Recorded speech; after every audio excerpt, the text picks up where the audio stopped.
Well, hello again. I'm in Staunton, Virginia right now. Been riding for a while. Got my coffee, taking a break. It's almost lunchtime. Gonna have my lunch here in a minute. Today we're gonna go down Highway 252, I think. And just a minute, I'll be right back. As I was saying, we're going down to a place on Highway 252 south of here. New Providence Presbyterian Church. There's a cemetery there that I've been there before, and I want to show you some things about it. Anyway, beautiful day here. Easter Sunday, Staunton, Virginia. No clouds, not one. Beautiful day. Anyway, we'll get on the motorcycle here after I finish my lunch.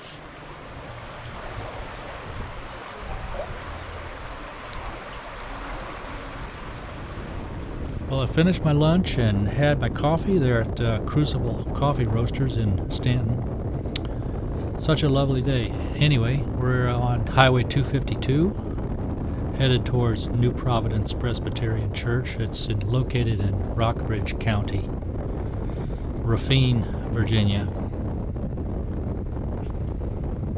Up ahead, you're gonna see a little village called Middlebrook. It's a cute little town. I slow down. You can see the nice houses there. Anyway, New Providence Presbyterian Church was built in 1859. There's some things there that I'd like to go revisit. I was there, I think, about a year ago. So I want to check this out again and show you folks what I found there. Hope you find it interesting. Well, sit back, enjoy the scenery, and listen to some music.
Here I am at the church, and this is the beautiful old cemetery.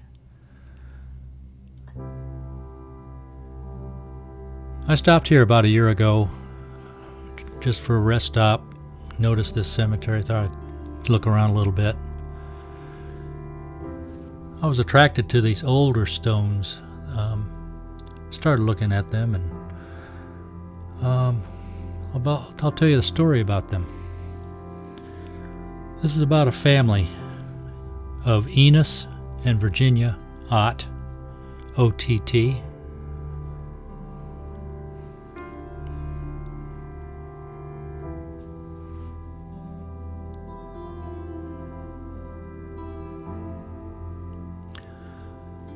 This is their resting place now. Next to them is one of their sons, John. He lived until he's 29 years old. But what really made an impression on me last year was what I found next to them.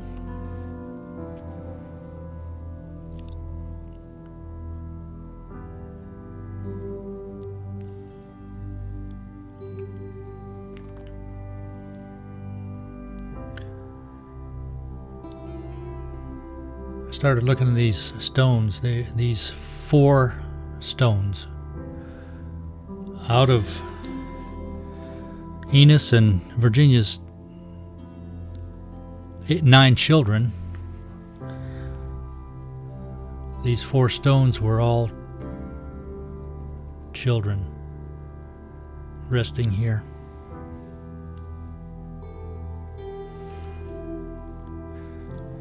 Starting on the left is Enos. He was named after his father. The next is Robert. The next is Lulu, and on the one smallest on the right is Mary. Mary was their second child. She lived till 4 years and 3 months. She died of scarlet fever. Lulu, next to her sister, she lived 1 year, 15 days, and she died of whooping cough. Then we moved down to Robert. He lived 1 year and 4 days. It said that he died of enlargement of the head. I'm not sure what that is, but anyway. And then on the left is Enos, named after his father. He lived 7 months and 12 days. No record of what he died of, but can you imagine today a family having 4 children buried before they were 5 years old? When I was doing some research on this family and this topic in general, I found a magazine called The Antiques, and an article in there by Catherine E. Kelly, article from July 21st, 2016. The title of that article is "Mourning Becomes Them: The Death of Children in 19th Century American Art." And I'll just read a little bit from this article. Today, death is the rightful province of the elderly. The death of a child or an adolescent, even the death of a young adult, is decried as a tragedy. Such a death reverses the natural order of things. Yet, in the late 18th and early 19th centuries, the death of a child was hardly a reversal of the natural order. On the contrary, it was a central part of the natural order. There is very little in contemporary life, at least in the first world, that prepares us to understand this. The frequency, proximity, and physicality of death in early America are hard for us to comprehend.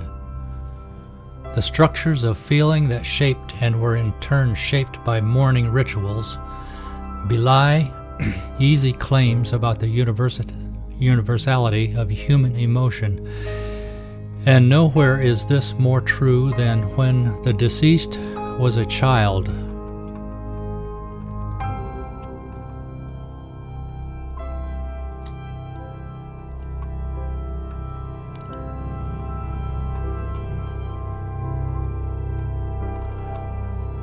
These images are mourning pieces commissioned by families after a child's death. As a young girl, her portrait was painted, and after her death, the portrait was replicated with an added butterfly as an attempt to visualize the transformation of earthly matter into something else, something transcendent.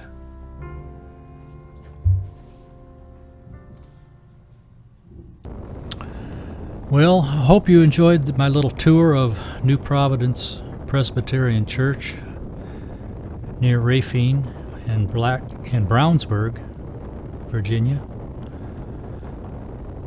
You never know what you might see when you're out on the motorcycle. Anyway, my intent for this channel was to show you places that I find interesting and intriguing. Want to share with you all. Oh, I think I have a new motto. Nowhere to go, but plenty of places to see. Hey, join me next time on the Virginia Indian.